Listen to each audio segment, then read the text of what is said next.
My thanks to the Continence Foundation of Ireland and also to IUGA for asking me to give a presentation here tonight.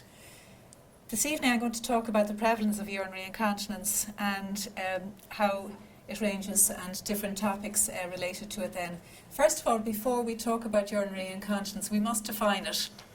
And the definition of urinary incontinence is the complaint of any involuntary leakage of urine. Urinary incontinence is extremely common. 1 in 3 ladies over the age of 40 suffer from urinary incontinence and 1 in 4 men. And ladies who come into the clinic in Holles Street, into National Maternity, they range from all ages, from 17 to 70 and even from 80 to 85 years of age. The most important thing to remember is that it is treatable and it has a significant effect on quality of life. So the incidence and prevalence then, so it's extremely common, as I've said.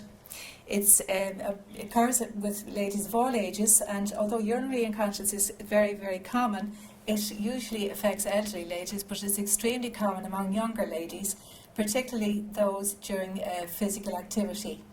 And although the prevalence of urinary incontinence increases with age, symptoms of urinary incontinence should not be considered a normal part of ageing. Between 25 to 30% of those having been identified as incontinent have frequent incontinence episodes, usually daily or weekly. Among the population aged 15 to 64 years of age, the prevalence of urinary incontinence in men then ranges from 1.5 to 5%, and in women from 5 to 38%.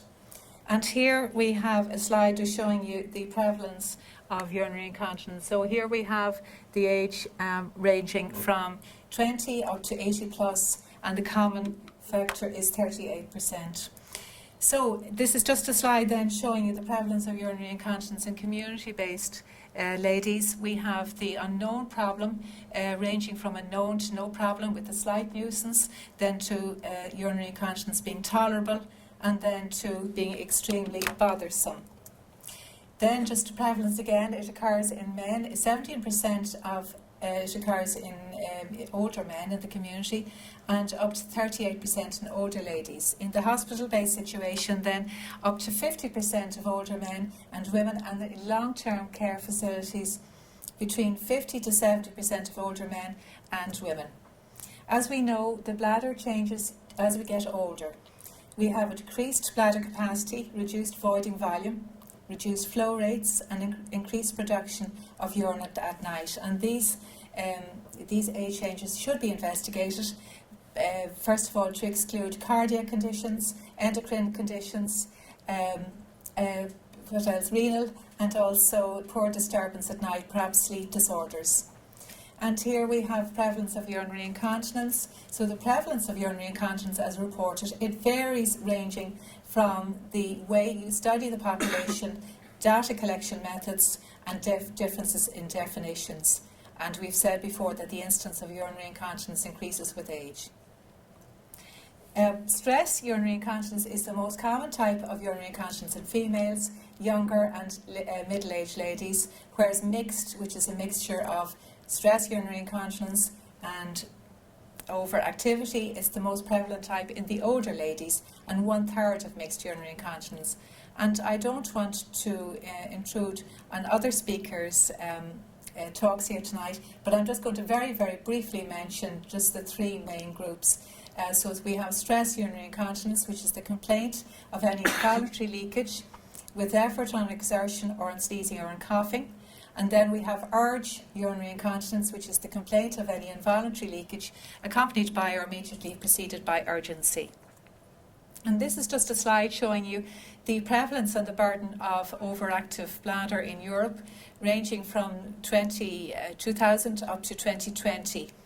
We know that OAB affects 20.2 million people aged greater than 40 years of age, and it's estimated to affect approximately 25.5 million adults in the EU by 2020. In a large study in 6 European countries, 16.6% of the population reported symptoms of overactivity, and the direct total costs are going to be estimated to be greater than 5 billion by 2020, with associated comorbidities such as depression, urinary tract infections, skin infections, and injuries. The impact of overactivity, it has a wide range on quality of life on patients, ranging from the physical to sexual to domestic to occupational, social and psychological. People are worried, they have limitations about cessation of physical activities. Ladies are worried in relation to decreased productivity, absence from work, the avoidance of sexual contact and intimacy, and also planning their trips around the various bathrooms around town, public loos around town. And then plus the fact that ladies have to bring specialised underwear, bedding, specialised precautions with clothing and sanitary wear. The prevalence then of overactivity is higher than in many common conditions. If you look at the slide just here, we have overactivity being the highest rate here, and then ranging to compared with depression, asthma, diabetes, osteoporosis and dementia. And the prevalence of OAB in Europe is projected to grow by 1.3% per year, and at a higher rate in men than in women over 40 years of age. This was a large study, and this slide shows you it was a huge multi-centre trial carried out in Canada, Italy, Germany, Sweden and UK, and it shows the data from the EPIC study, which was carried out in 2025. As we can see here, we have the overactivity prevalence on the left, and then we have the age ranges up to 70 plus in males and females. So, incontinence is a symptom. It's not a disease. It can be cured and often relieved and always made more tolerable. Thank you very much.